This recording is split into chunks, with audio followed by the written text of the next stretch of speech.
Would the President consider reaching out to President Putin on behalf of his and the Western allies and the regional allies to denigrate ISIL, especially considering, as Ed was saying, Syria, that issue, his very strong relationship with Syria and President Assad?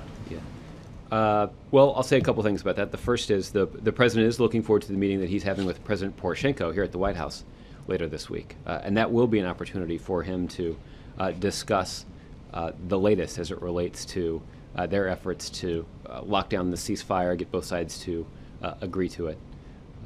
And that will be a very important meeting and one the President looks forward to. As it relates to President Putin, I don't have any meetings with President Putin to announce at this point. It could be added to the schedule, but I don't have anything like that to announce at this point. Clearly, Russia, like much of the developed world, the civilized world, is rightly concerned about ISIL. They are concerned because of the destabilizing impact that this terrible group is having on the region. They're rightly concerned about this issue of foreign fighters, something that we've talked about from here. These are individuals with foreign passports that have traveled to the region to take up the fight alongside ISIL. And there is the concern that these individuals, after getting some training and equipment and becoming further radicalized, could return back to the country from which they originated and carry out acts of violence. So I think President Putin, at least I've heard him publicly articulate a concern about this.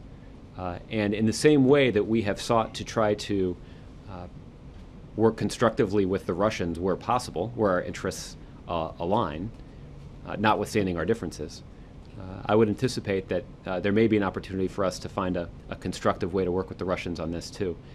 You know, it was just a year ago that the United States embarked on an effort working closely with the Russians to destroy Syria's declared chemical weapons stockpile. That was an effort that was successfully completed earlier this year. That effort would not have been successful without the cooperation and coordination with the Russians. That's evidence of our ability to coordinate on high priority issues in this region of the world. And if there's an opportunity for us to do that as it relates to ISIL, I'm sure that we'll take advantage of that opportunity. We are dealing with another entity in Syria, one that has always been against the Ba'athist Party, against Assad, against his father, and they are really, really pleased that the President said we are going to support the Syrian opposition, which is the National Syrian Coalition and the Free Syrian Army. The question is, and many of my colleagues have asked this same question, how well have these individuals been vetted? Do we really know who they are?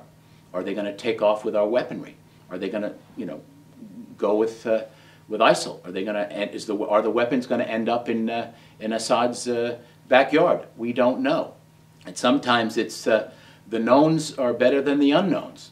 You have a dictator in Syria, and he's holding down the fort, and he kept ISIL at bay. You had a dictator in Iraq with Saddam Hussein. In his own way, he was a brutal dictator, but he held down, he kept the peace in a way.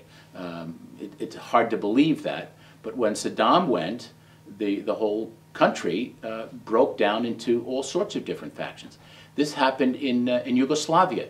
It happens all over the place. So be careful what you wish for, especially with Americans and Brits. We talk about our form of democracy. The Arab Spring was a great thing, but look how it turned out in Egypt and in Libya. Okay, if you want people to have a free vote, then they're going to have a free vote. But it may not be, they may not vote for the people you want. Free elections mean they can vote for anyone. We think of Thomas Jefferson, we think of James Madison, we think of countries that have had a history of democracy who have been able to go from one leader to another. We've had that in this country for well over 200 years. And that's what makes this country great. We've had succession presidents. We've gone from one to the other without coups. So it's going to be interesting to see how the Americans perceive how this adventure goes when we may not even know who the individuals are we're supporting.